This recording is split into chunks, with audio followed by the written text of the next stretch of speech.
Olá, pessoal. Hoje estamos aqui no Falando de Construção com o Cláudio Hermolin, grande amigo, uma pessoa super ativa e, quem sabe, um dos grandes méritos dele é ter feito e colaborado, ser protagonista na transformação que o Rio de Janeiro tem tido, no centro do Rio de Janeiro especificamente. Estamos com ele aqui. Cláudio, tudo bem contigo? Muito obrigado por ter dado esse tempo nessa tua agenda, que eu não sei como é que você administra, cara, do tamanho que ela é, de ter tido um tempinho nela para poder falar aqui conosco, falar um pouquinho de centro. Eu queria, Cláudio, que antes de mais nada, para as pessoas veem o Cláudio super ativo, mas eu sei de onde que o Cláudio começou. Eu queria que você falasse um pouquinho para nós de quem que é a pessoa física do Cláudio. Beleza. Bom, Zé, primeiro, para mim é um prazer, uma honra estar conversando com você. Você, para mim, é uma referência aí no nosso mercado, uma pessoa que fez uma transformação imensa no setor, presidindo a CEBIC e fazendo com que o nosso mercado passasse a ter uma visibilidade, um protagonismo no cenário nacional que a gente nunca teve antes. Então, aqui é uma honra e uma satisfação estar podendo colaborar com essa tua jornada agora, com esse teu canal. Muito obrigado. Bom, o Cláudio é um engenheiro civil formado na PUC do Rio de Janeiro e eu escolhi essa profissão por total influência do meu pai e do meu avô. Eu sou a terceira geração da minha família na engenharia civil, no segmento de construção. Eu nasci e fui criado visitando obras com meu pai, com meu avô, numa época que o mercado não era esse mercado que a gente vive hoje, né? Com crédito, financiamento bancário, financiamento para o comprador, né? Era uma época onde basicamente você fazia os empreendimentos no modelo de condomínio, né? Você juntava um grupo de pessoas que ajudavam ali na construção, a obra era feita por administração, e num determinado momento vendiam para o comprador final, e essa venda, quando você conseguia financiar, você financiava direto com o construtor em 60 meses, 70 meses no máximo, né? Nada como hoje a gente tem aí os financiamentos em 320 meses, 300 meses e por aí vai. Então, eu nasci e fui criado dentro desse segmento. É um segmento que eu tive a oportunidade, né, e a felicidade, Zé, de trabalhar em diversas cadeiras diferentes desse nosso setor. Então, fui engenheiro no início da profissão, trabalhei como engenheiro, depois incorporador, trabalhando também como executivo de grandes incorporadoras é, no Brasil, em vários lugares do Brasil. Fui também presidente de uma imobiliária, então, construtor, incorporador, corretor, né? Em todas essas oportunidades também tive a felicidade de trabalhar em empresas grandes. Então, atuei no mercado no Brasil e vi como o nosso mercado ele é local, né? Como o mercado ele tem as suas especificidades. Cada lugar gosta de um tipo de produto, gosta de um tipo de, é, de linguagem para a venda do nosso produto. Cada lugar tem uma forma específica de trabalhar mercado imobiliário. E, em paralelo a tudo isso, também sempre tive a honra e o prazer, como você, de trabalhar em entidades de classe. Então, já fui presidente da ADEME do Rio de Janeiro, hoje sou presidente do Sinuscom, fui vice-presidente, continuo sendo vice-presidente da CEBIC, desde a sua gestão, fui vice-presidente do Secov em São Paulo, e dentro dessas oportunidades de trabalhar nas entidades de classe é que a gente acaba também participando de discussões relevantes para o nosso setor, como foi lei do distrato, como foi a revisão da lei do trabalho, como foi a questão também da revitalização aí dos centros urbanos que a gente fez no Rio de Janeiro, planos diretores e tudo mais, né? Então, acho que a gente acaba tendo uma visão mais holística do Perfeito. setor, né? Olhando não só sobre o ponto de vista do executivo, mas também sobre o ponto de vista Do coletivo. das leis e das É, do, oportunidades do coletivo, né? que tem. Que às Exatamente. vezes a gente, quando está no nosso negócio ali, a gente vê muito para o individual. Eu queria, Cláudio, primeiro dizer o seguinte: se essa visibilidade maior do setor, eu diria que ela passa principalmente pela chegada de pessoas como você. mais jovens, pessoas que entraram, que seguiram todo esse ciclo e têm uma visão de pisar no barro e também estar diretamente ligada com os nossos clientes. Mas você me deu um gancho aqui para a gente começar a conversa, que é como que o Sinduscon Rio, a Demi Rio, envolveram-se no projeto Reviver Centro. Porque isso sempre é aquela coisa, eu escuto muito, não, mas aqui eu não tenho abertura, não tenho abertura. Então eu queria que você falasse um pouquinho para a gente de como que isso ocorreu. Bom, a nossa.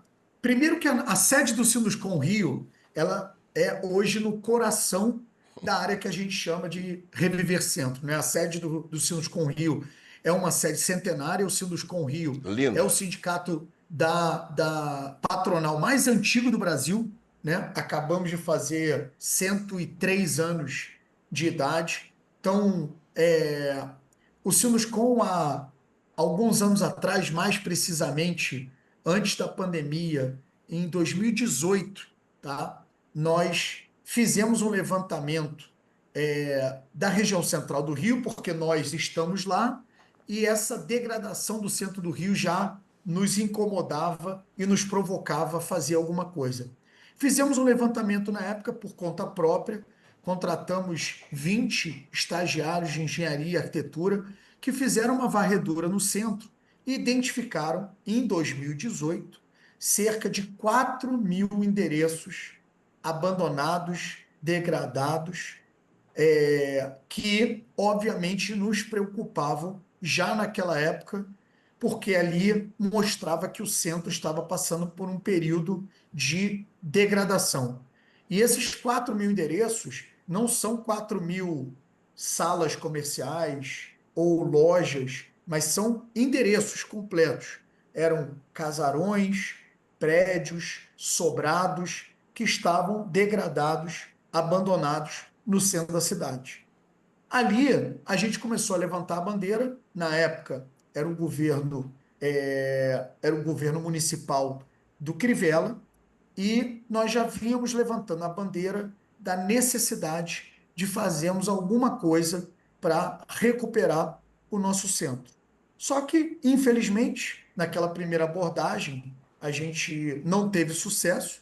A gente levantou esses números, né, com o objetivo de provocar o poder público, não tivemos sucesso, veio a pandemia, durante a pandemia esse cenário piorou, a gente fez uma revalidação desse levantamento, e o que eram 4.000 subiram para 6.200 endereços abandonados e degradados no centro. A gente sabe que a pandemia, né, teve um impacto muito grande, principalmente nos imóveis comerciais, e o centro da cidade do Rio de Janeiro, por um histórico de legislações que proibiam a execução de prédios residenciais, era basicamente feita de empreendimentos comerciais, sejam salas, corporativos e lojas. E aí, quando então veio novamente a gestão do prefeito Eduardo Paes, assim que ele ganha a eleição, antes dele tomar posse, nós voltamos então ao poder público municipal, aí já com uma pesquisa revisada, mostrando que o período, né, de 2 anos tinha feito com que subisse em quase 50% o número de imóveis vazios, abandonados e degradados, e dessa vez a gente teve uma receptividade muito melhor, né? A gente conseguiu, vamos dizer assim, sensibilizar o prefeito, que na época ainda não tinha nem montado a sua estrutura, e quando foi então, logo no início de janeiro, quando ele então tomou posse, antes que o secretariado tivesse inclusive sido composto e determinado, a gente fez uma primeira reunião, falar sobre o centro e de que forma que nós, da iniciativa privada, enxergávamos a possibilidade de revitalizar o centro. E aí, Zé, eu trago aqui duas experiências importantes que tudo isso nos trouxe, né? Primeiro, a gente está muito acostumado a esperar que o poder público tome alguma ação para Perfeito, determinados problemas da cidade. E perfeito. quando, na verdade, a gente precisa provocar o poder público com a nossa experiência, com a nossa visão, com a nossa capacidade, trazendo não só o problema, mas também a solução. Então, ficar esperando não vai Vou resolver te nenhum cortar. problema no nosso país. Você me desculpe, Fala. Cláudio, mas aqui eu vou usar uma frase que eu sempre uso, que é uma das experiências minhas nos 18 anos de CEBIC. Governos são reativos. O proativo temos que ser nós. Tá? Sim, Então, vamos dizer, é os isso. governos reagem a, vamos dizer, a uma ação do setor privado. Está perfeito você. É isso. Então, essa foi a primeira lição que nós aprendemos. Foi, se nós fôssemos esperar alguma coisa acontecer, pode ser que até hoje a gente estivesse ainda chorando a situação do centro. Então, fomos proativamente, fizemos o levantamento. Esse levantamento nós fornecemos para o poder público. Tem um levantamento de algumas centenas de páginas com todos esses imóveis, com fotografia, com laudos e tudo mais.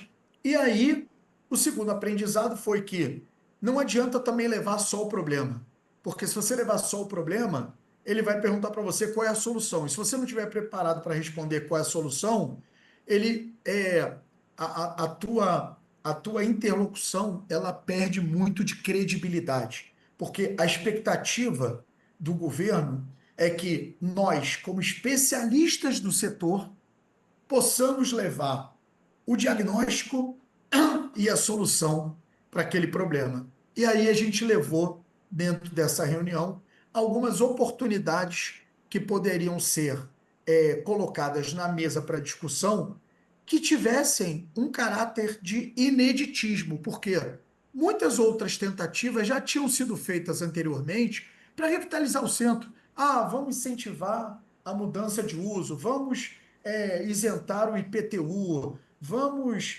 facilitar o retrofit. Tudo isso já tinha sido feito e, infelizmente, o resultado tinha sido muito, muito pequeno Qual que perto foi, do tamanho do problema. hein, Cláudio, qual que então foi a grande modificação que você acha que deu a virada? Eu não tenho dúvida que foi o que nós chamamos de operação interligada. Alguns Tá. hoje, né, a imprensa aqui no Rio de Janeiro mudou para ficar até fácil do entendimento da população, passou a chamar de bônus imobiliário. Mas basicamente, qual foi a nossa grande provocação? Foi o seguinte, prefeito, no momento em que nós queremos estimular o empresário a investir R$ 1 só que ele tenha, ele vai tomar a decisão em função de onde esse R$ 1 vai melhor retornar para o caixa dele. E ele vai escolher: eu vou comprar um terreno com esse dinheiro na Zona Sul, Ipanema e Leblon, eu vou comprar na Zona Oeste, Barra da Tijuca, eu vou comprar na Zona Norte, Tijuca, Grajaú, ou vou comprar no centro. É óbvio que ele vai comprar aonde der o melhor retorno para ele. E aonde dá esse melhor retorno para ele hoje? Na Zona Sul, onde tem o maior valor de venda por metro quadrado. Então, prefeito, o nosso concorrente é a Zona Sul. Como que a gente diminui a distância na viabilidade desse empresário quando ele for escolher um terreno na Zona Sul ou no centro? Robin Hood. Vamos criar uma operação onde a cada metro quadrado que ele faça de residencial no centro, ele ganha a possibilidade de ter vamos dizer assim, a, a, a utilização de uma parte desse metro quadrado que ele gerou de residencial no centro em outras regiões da cidade. O que a gente cria com essa possibilidade? A gente cria uma nova receita para o empreendimento do centro. Além de vender as unidades do empreendimento dele, ele pode utilizar essa operação interligada numa outra região da cidade ou vender essa operação interligada para um outro incorporador que tem interesse em usá-la em outras regiões da cidade. Então, numa simples canetada, você cria no projeto de lei uma nova linha de receita para os empreendimentos a serem executados no centro, que é uma linha de receita que ele pode ou utilizar ou fazer caixa dessa linha de receita. E aí, Zé, a gente começou a viabilizar empreendimentos que só a operação interligada, ao ser vendida, pagava praticamente o terreno. Então você tinha o terreno de graça. Então tudo que você gerava de receita era receita de lucro direto na veia para o empresário. Então, essa foi, Essa na é minha visão, uma fala. operação Robin Hood, né? Vamos ser sinceros. É muito Robin É Hood. uma, É é bem uma Robin Hood. operação. Você pode ver dessa forma, você tem total razão, mas acho que o principal é você dizer o seguinte: o empresário, eu estou te ajudando Isso. a diminuir o teu risco em executar um Pois é. projeto residencial no centro. Porque hoje, qualquer centro urbano degradado do Brasil, Do mundo. certamente, eu estou olhando para o Brasil, mas certamente isso vale para o mundo. Qualquer centro hoje desses degradados, ele tem pontos positivos, que são normalmente uma localização estratégica diferenciada, deve ter infraestrutura de transporte público funcionando, porque são centros mais antigos, então já tinham infraestrutura. Então, por que que o empresário não quer investir lá? Porque ele vê que ali tem um risco de comercialização, porque tem um risco de sucesso de vendas. E aí, como é que você mitiga esse risco? Dando um incentivo para ele, Claro. para que esse risco seja mitigado. É mais ou menos o seguinte, ô Zé, a gente usou uma prática que é muito comum no mercado do varejo, né? Como é que você faz no varejo quando você tem um produto que ele é muito vendido e você tem outro que fica, infelizmente, encalhado na prateleira? Você pega os dois e você fala assim: olha, você levando esse produto aqui que Leva o você outro. quer, Leva o você outro. leva o outro, você ganha o outro. Não, perfeito, Então, perfeito, na perfeito. verdade, o que a gente utilizou foi essa prática muito utilizada no mercado de varejo. Cláudio, aí eu queria o teu depoimento, porque também existe muita discussão que eu vejo por várias cidades do Brasil, eu estou bem envolvido nisso, é sobre o tipo de ocupação, qual é o tipo de público que irá morar nesses empreendimentos. Eu sei que o Rio tem uma característica muito peculiar. Por décadas, o centro só poderia ter comercial, não é isso? Eu vou Sim, dizer, nem, não sim. poderia ter Era habitacional. proibido. Era Era proibido, proibido. é proibido ter habitacional. Então, vamos dizer, a maior parte dos prédios lá eram prédios comerciais que teve que fazer uma transição de uso para residencial. Mas eu queria te perguntar isso porque é baixa renda, média renda, alta renda. Quem que está mais comprando hoje esse tipo de empreendimento? Excelente pergunta, Zé, porque é, o Reviver Centro, quando ele foi sancionado pelo prefeito, ele tinha um gatilho lá, ele tem, na verdade, um gatilho, que eu acho que também é uma outra questão muito inteligente que a gente conseguiu fazer nessa lei, que foi permitir que a cada 2 anos ele fosse revisitado em função dos resultados alcançados. Porque às vezes Legal. a gente também discute a lei e aí aquela lei fica ali e você, né, é aquele negócio, né? Fale agora ou cale-se para sempre. Só que a Isso. cidade, ela é um organismo vivo. O que vai acabar acontecendo de fato com aquela lei, a gente não sabe porque o mercado é soberano. Você pode criar uma lei e imaginar o seguinte: bom, essa lei vai beneficiar um público de faixa de renda até, sei lá, 5 salários mínimos. E no final o que acontece é algo completamente diferente. Então você precisa ter gatilhos para você ajustar a lei de acordo com os primeiros resultados que forem alcançados. E o que que a gente viu no Reviver? Primeiro, quando nós tivemos o Reviver 101, a gente já começou a ter ótimos resultados, já foi um primeiro impulso, mas a gente viu que algumas melhorias precisavam ser feitas. Mas o principal foi que quando a gente entrou na discussão do Reviver Centro 2, a Câmara de Vereadores achou que, ou uma parte dos vereadores, achou que o projeto ele estava sendo um projeto elitista, criando empreendimentos para investidores, para pessoas que, poxa, já tinham condição de morar em outros lugares da cidade, estavam ali se beneficiando de incentivos para comprar imóveis para locação. E aí entra de novo o papel da entidade de classe, trazendo dados e fatos para comprovar que essa visão estava completamente errada. Nós mostramos que 54% dos imóveis que estavam sendo adquiridos por moradores no Reviver Centro eram para famílias de renda de até 10 salários mínimos. Ou seja, não tinha nada de elitista nesse projeto. E mais, as pessoas estavam vindo, na sua esmagadora maioria, de bairros distantes da cidade.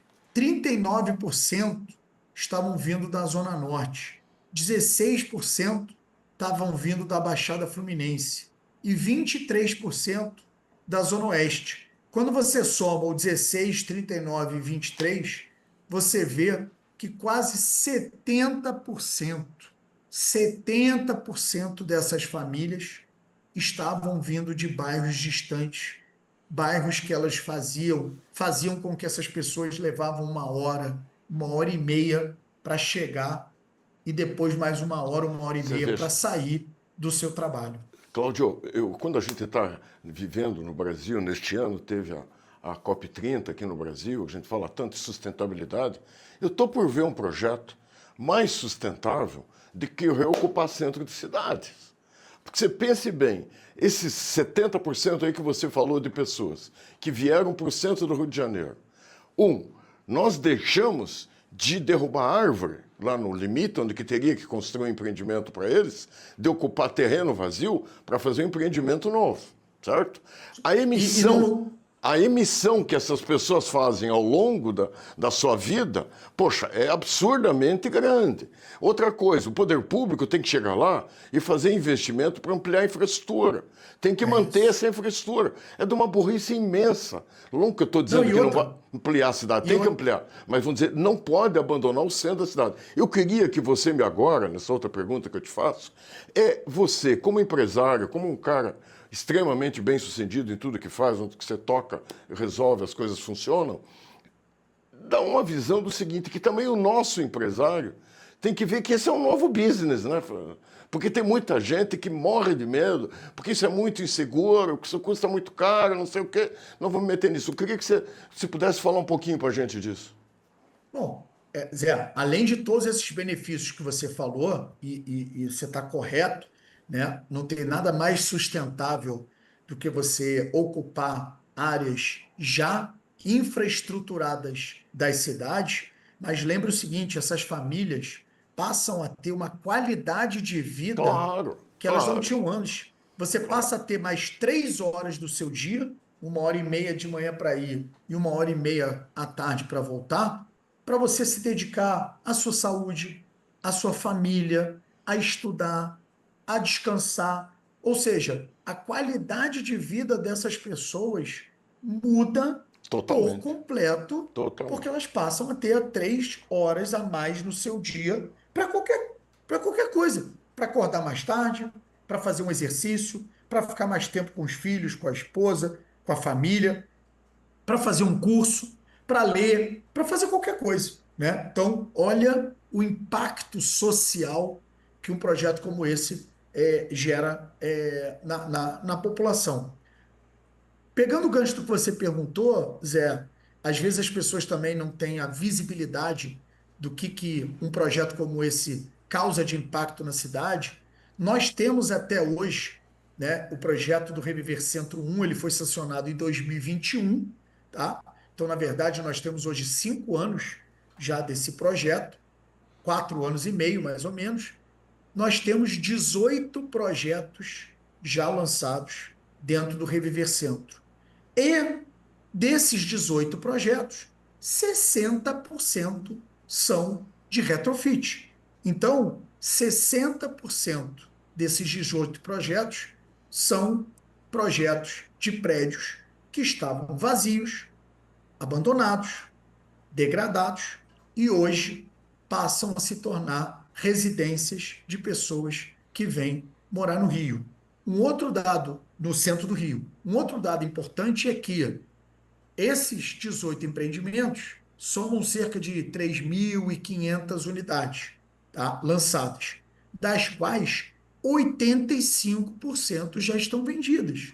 Então, existe uma demanda reprimida de pessoas que querem sim morar numa área onde você tenha infraestrutura de lazer, infraestrutura de cultura, infraestrutura de serviços e infraestrutura de transporte. Então, assim, eu digo que hoje o Reviver Centro é um projeto que tem uma demanda infinita, porque todo mundo hoje que mora longe do seu trabalho, todo mundo hoje que mora em áreas mais distantes, querem vir para o centro. E o centro hoje é um upgrade de vida para essa população. Hoje, esse reviver, né, que está até agora em curso, e esses projetos que foram lançados, eles vão gerar, ao final de 2026, Zé, o dobro de população morando no centro do Rio. Pois Ao é. final de 2026, nós teremos o dobro de população morando no centro do que nós tínhamos em 2021, quando o projeto foi sancionado. Então, assim, hoje eu não tenho dúvida que o Reviver Centro ele é um sucesso. Ele tem sim oportunidades de melhoria e 2025 é o ano da gente revisitar o Reviver Centro 2, porque faz 2 anos. Então ele foi sancionado em 21. Em 23 nós fizemos a primeira revisão, daí veio o Reviver 2 e agora 25 a gente está pleiteando a nova revisão, que seria o Reviver Centro 3. Mas de novo, ter o Reviver 103 não significa que o 2 foi fracasso ou que o Não, um tenha não, sido um mas fracasso. é, Não, é que, é uma revisita para que você mas possa fazer correção de lógico, rumo. né, Cláudio? Eu acho que é uma coisa muito óbvia na vida da gente. A gente, quando começa a trilhar caminhos nunca. Como é que dizia Fernando Pessoa? Navegando por mares nunca dantes Mas nunca navegados. antes navegáveis. Navegados, poxa, a gente tem que aprender a lidar com o vento, a gente tem que aprender a lidar com aquilo ali. Então, eu acho que a humildade é querer fazer a coisa funcionar, fazer essa revisão ao longo do tempo. Não, eu queria entrar um pouquinho, Cláudio, com você assim, as tuas. Isso o que nós estamos querendo hoje aqui é pegar muito a tua experiência e levar para as outras cidades. Eu queria te fazer uma outra Sim. pergunta. O que para você foram os maiores impeditivos? Opinião pública, a gente tem essa coisa de gentrificação, tem uma série de argumentos que se posicionam contra isso. Então eu queria te escutar quais foram os maiores entraves que você viu quanto a isso e o que você recomenda para quem tiver isso aí pela frente. Bom, eu acho que o primeiro entrave foi mostrar para as pessoas, né, mostrar para a opinião pública e que, consequentemente, isso impacta no poder legislativo e no poder executivo, que o centro ele seria um local de habitação para pessoas que viam no centro um upgrade, ou seja, que o centro ele não seria um destino para as pessoas que hoje estariam se movimentando de áreas mais valorizadas da cidade, né? Porque, infelizmente, a gente ainda tem no Brasil um conceito de que as políticas de urbanos, né? As legislações urbanas, elas estão sempre sendo feitas para beneficiar a classe média alta, né? Então, acho que primeiro foi mostrar que não era esse o público.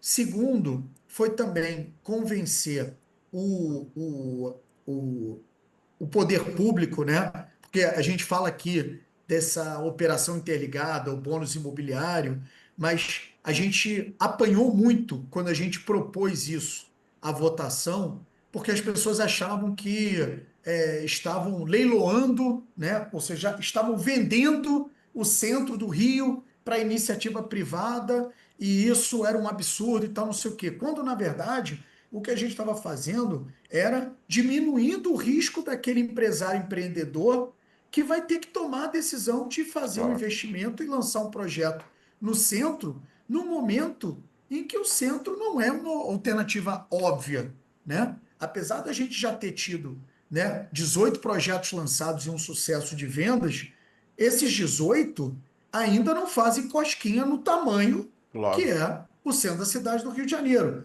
Então, mostrar para a opinião pública que isso não era vamos dizer assim, a prefeitura não estava, é, vamos dizer assim, entregando, né, os anéis, né, dando, Isso né, é uma visão muito míope essa, né, Cláudio? Muito míope.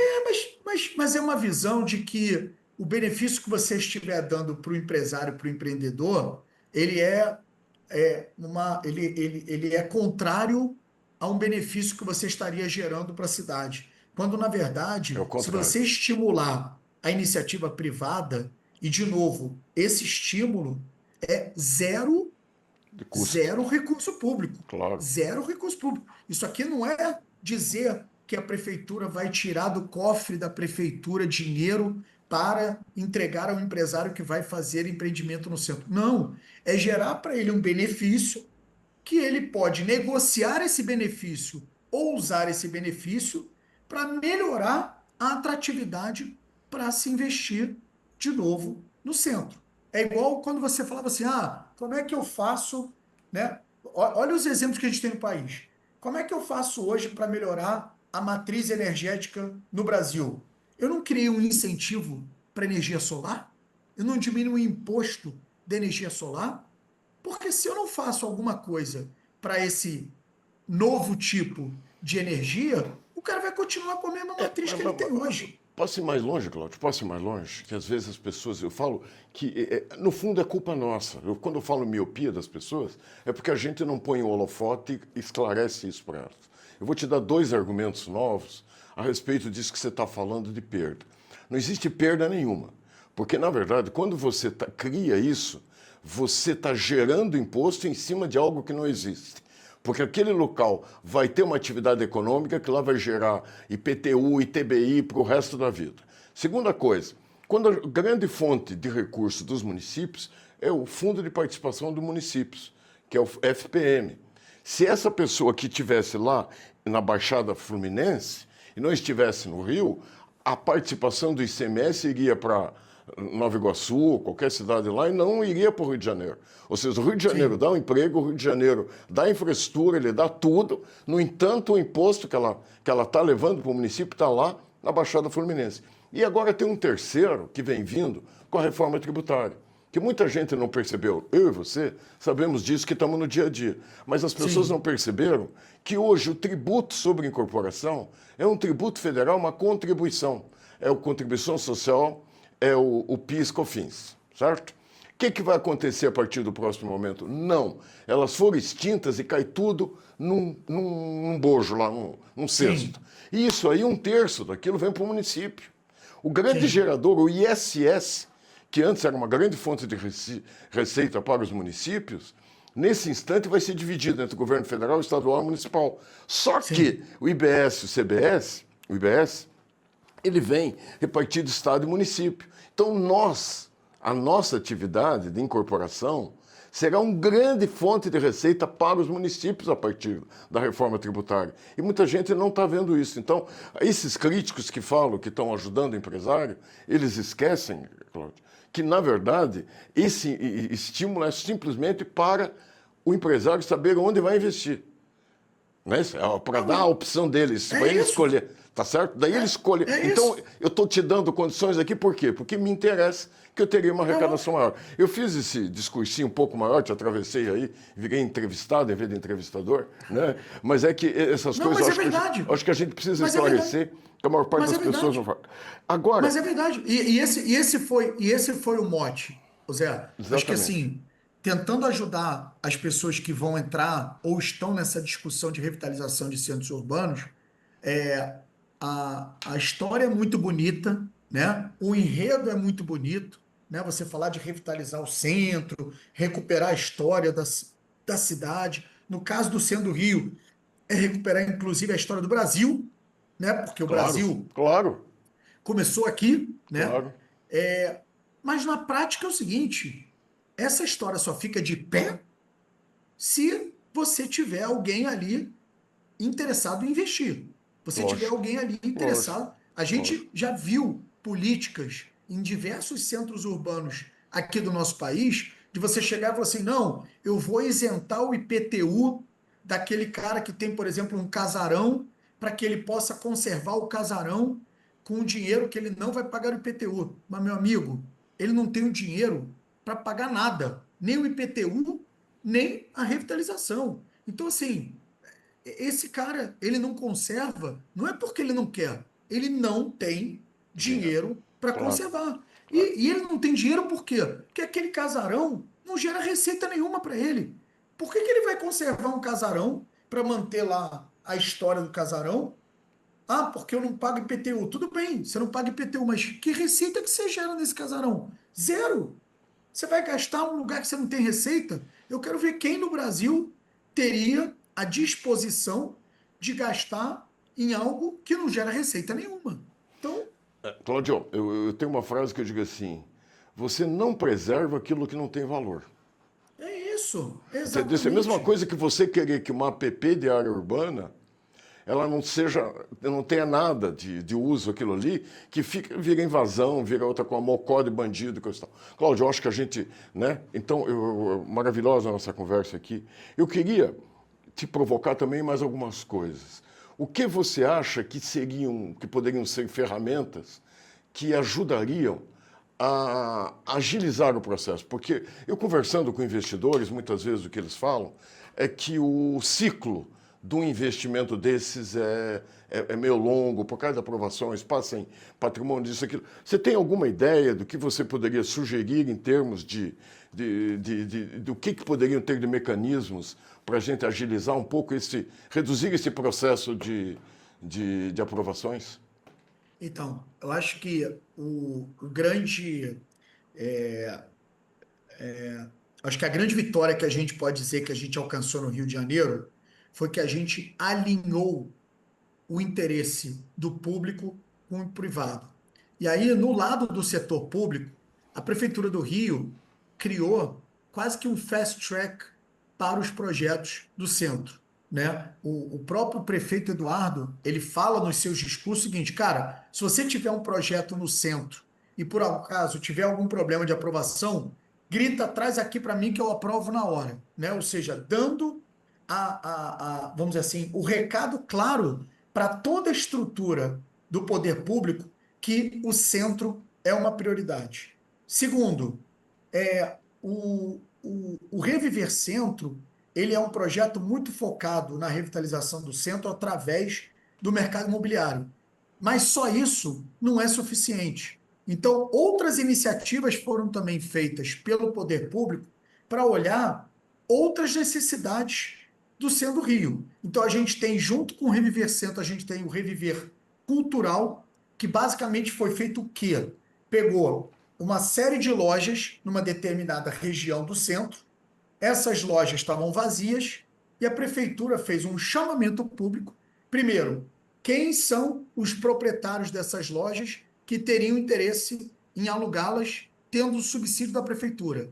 E quem são os interessados em ocupar essas lojas com alguma ocupação que gerasse cultura para a cidade, que teriam benefício da prefeitura? Então, a prefeitura fez um match entre proprietários de lojas e interessados em montar é, é, operações que tenham alguma fit com cultura. E aí, esse fit pode ser um café com arte, pode ser uma escola de música, pode ser um ateliê de algum tipo de arte.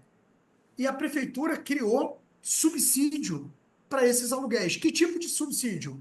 Ela deu um valor como se fosse. Imagina o seguinte: hoje, um fundo imobiliário, quando ele tem um prédio corporativo que acabou de ser inaugurado, o que que ele faz para ocupar aquele prédio?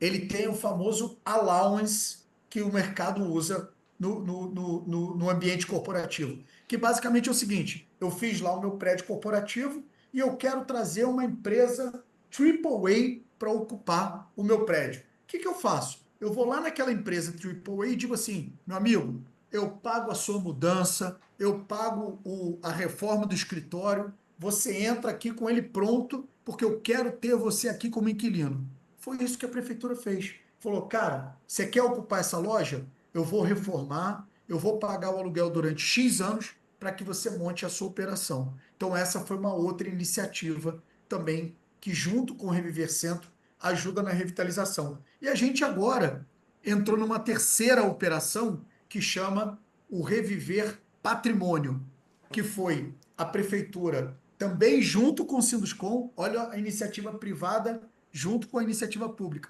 Nós pegamos novamente, agora 12 estagiários, cedemos à prefeitura, fizemos um levantamento nas áreas que são mais preservadas do centro do Rio, onde você tem lá os casarões que têm, obviamente, uma importância histórica.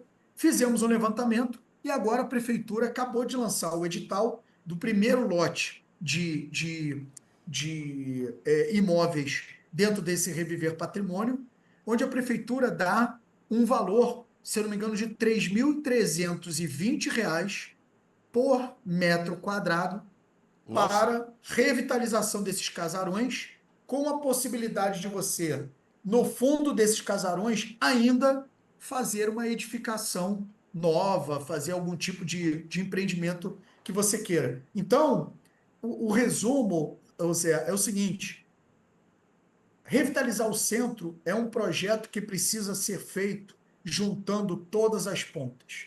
É o poder legislativo, é o poder executivo e a iniciativa privada. E esses três entes precisam conversar muito para entender o papel de cada um nesse projeto. Aqui, quando a Prefeitura e a Câmara dos Vereadores sancionou pela primeira vez o Reviver Centro, lá em 2021, todas as semanas eu recebi uma ligação do prefeito e do presidente da Câmara perguntando: e aí, quantos projetos nós já temos? Foi feita uma plataforma que hoje está disponível para toda a população, onde lá você consegue ver quantos projetos foram licenciados. Para esses 18 lançamentos acontecerem, nós temos 62 projetos licenciados no Reviver Centro. E esse dado é público. Basta você entrar lá no www.revivercentro.com.br, que está também no site da prefeitura, e você consegue identificar prédios hoje que são de um único dono, caso você tenha interesse em investir na compra desses imóveis. Ou seja, não existe uma bala de prata para você solucionar a questão da revitalização dos centros.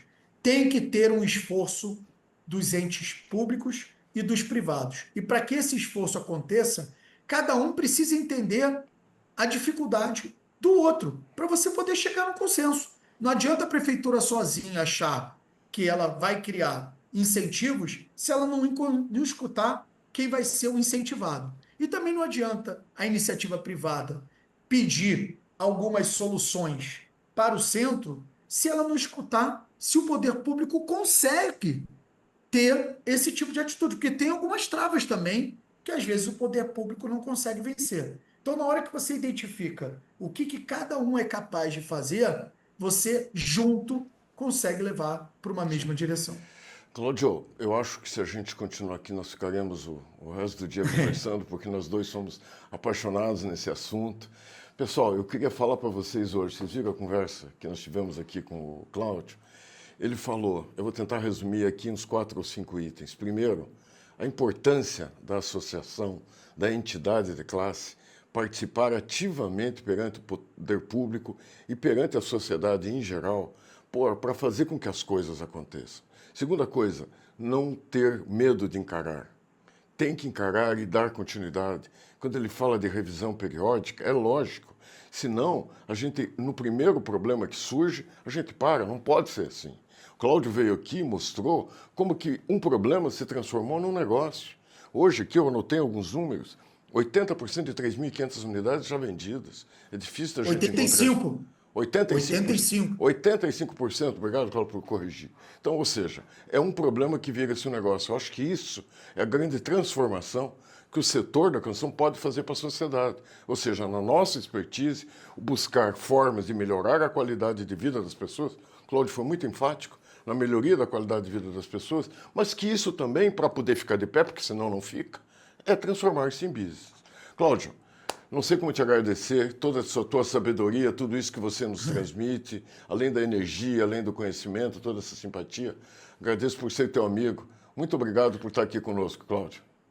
Zé, eu que agradeço. Eu acho que o nosso papel, não só como entidade de classe, mas como cidadão, é fazer com que os erros e acertos que nós cometemos aqui para poder desenvolver esse projeto do Reviver Centro possa servir de exemplo para as outras cidades. Eu acho que o nosso país tem um potencial enorme na revitalização de centros e o nosso objetivo é que quem puder, né, desenvolver esse projeto e quem tiver essa oportunidade, que possa usar os nossos acertos e não cometer os nossos mesmos erros. É dessa Exatamente. forma que eu acho que a gente pode construir um país melhor para todos nós. Você sabe, Cláudio, que até te dizendo e falando para todos que estão nos assistindo, nesse instante nós estamos tentando desenvolver um projeto que é exatamente um depósito dessas boas práticas, um depósito de legislações e de normativos que foram criados em todas as cidades que hoje se preocupam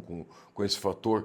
Mas, além de tudo, um ambiente de troca de informações, um ambiente de que se discuta esse assunto exatamente na linha que o Cláudio acabou de falar. Não vamos cometer os erros que outros cometeram. Muito pelo contrário, vamos pegar aquilo que deu certo e vamos usar para nós. Claudião, muito obrigado.